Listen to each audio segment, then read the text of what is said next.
So, there's one exercise that completely changed how I work with clients who feel stuck, and it takes less than 10 minutes. Life coaching exercises are the difference between sessions that feel good and sessions that actually change people. Build a toolkit of 3 or 4 that fit different client situations, and you'll create breakthroughs almost every time. In this video, I'm walking you through the life coaching exercises I rely on most. I'll cover when to use each one and exactly how to set them up so they land. That exercise I just mentioned, the one for stuck clients, I saved it for later because it only works once you understand the foundation. Before we get into specific exercises, there's something worth knowing. Not all coaching exercises do the same thing, and using the wrong type at the wrong time can actually slow your client down. They fall into 4 categories. Evaluation exercises hold up a mirror so your client can see where they actually stand. Reflection exercises dig into the past and help reframe old stories. Goal-setting exercises point toward the future, and personal growth exercises put new insights into action through practice. The best coaches have at least one go-to in each of those 4 categories. So let's build that toolkit. Starting with the 2 evaluation exercises that give you the clearest picture of any new client. The first exercise I reach for more than anything else is called the 5 Whys. It started as a problem-solving method at Toyota back in the 1930s, but it works beautifully in coaching because it cuts through surface-level answers in about 5 minutes. Here's how you run it. When your client makes a statement about what they want or what they're struggling with, you ask them why. Then you ask why 4 more times, and each time you reflect their exact words back to them. So let's say your client tells you they want to become wealthy. You ask why. They say because they want financial security. You ask why financial security matters. Because they don't want to worry about bills. Why does that bother them so much? Because stressing about money makes them feel like a failure. And why does that hit so hard? Because their parents always struggled financially, and they promised themselves they'd break that pattern. Why does breaking that pattern matter? Because what they really want is to prove to themselves that they're capable and worthy. See what just happened there? We started at I want to be wealthy and ended at I want to feel worthy. Those 2 goals lead to completely different coaching paths.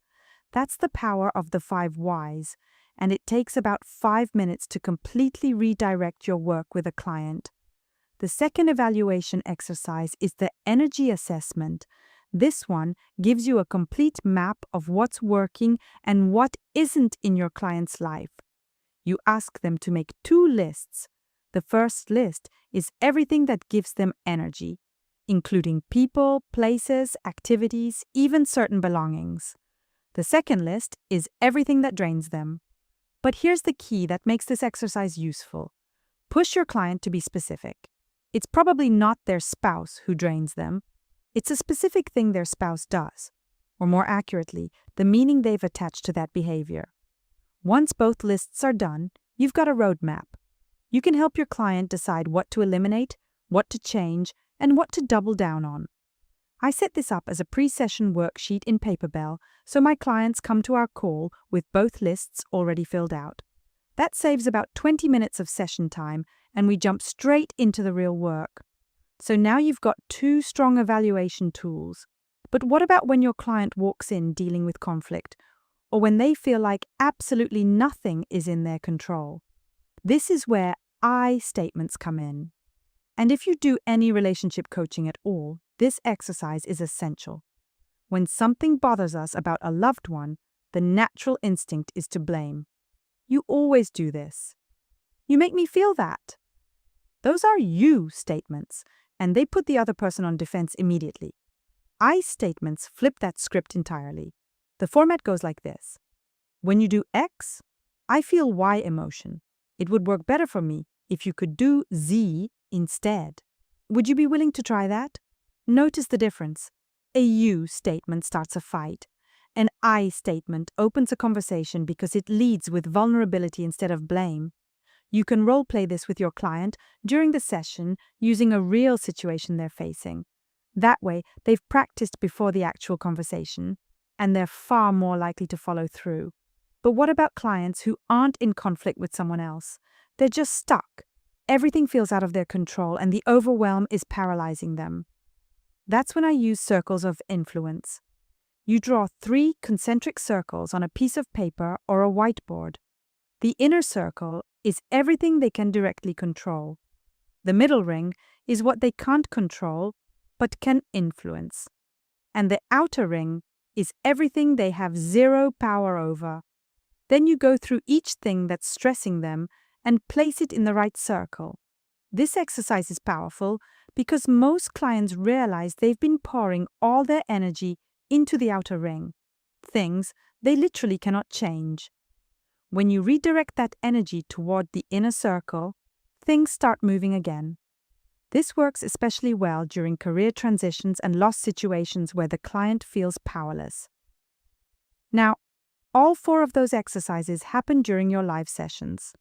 But some of the most transformative coaching work actually happens between sessions, when your client has time to sit with something on their own. Before we get to those between-session exercises, though, I need to share something. Remember the exercise I promised you at the beginning? The one that changed everything for me with stuck clients? Every client hits a point where they look around and ask, "How did I get here?" Their life feels like it's on autopilot, or it took a turn they didn't plan for. Most coaches respond with empathy and validation in that moment, but the secret recipe does something entirely different. You take their question and give it right back to them. You say, "Describe the recipe that got you here. What were the ingredients? Walk me through the series of decisions, big and small, that created your current reality." This is uncomfortable, and that's the point, because it forces ownership. It's much easier to feel like life happened to you than to trace the specific choices that led you here. But once your client sees that they created their current reality through a series of decisions, they can't unsee it. And if one set of decisions got them here, a different set can get them somewhere else. That's not motivational fluff. That's a logical fact. And it hits clients at a gut level that no amount of goal-setting worksheets ever does. I use this exercise almost every month now. It's the fastest way I've found to move someone from "I'm stuck and nothing will change" to "I built this, so I can build something different." And that shift changes everything going forward. Your client stops waiting for circumstances to change and starts making decisions on purpose. So that's the secret recipe, and I hope you can see why I saved it for this point in the video.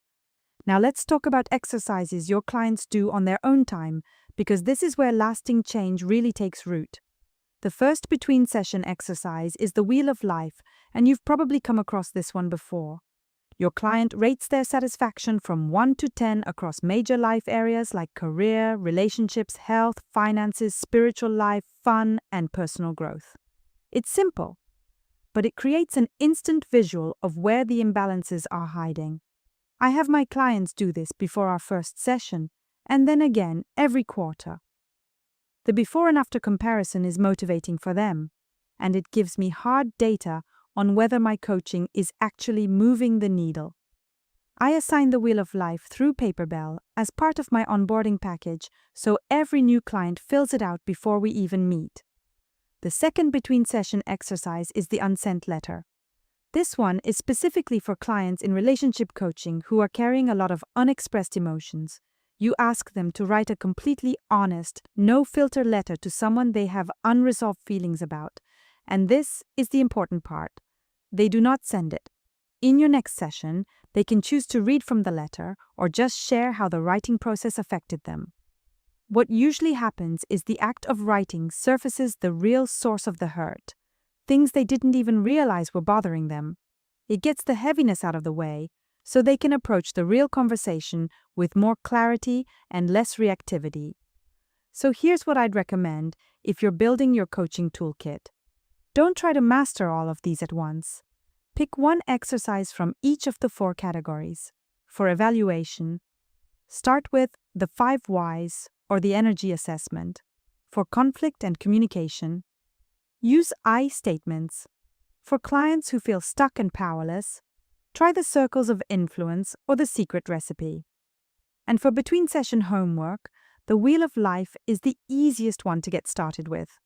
Build those into your coaching process and you'll notice the difference fast.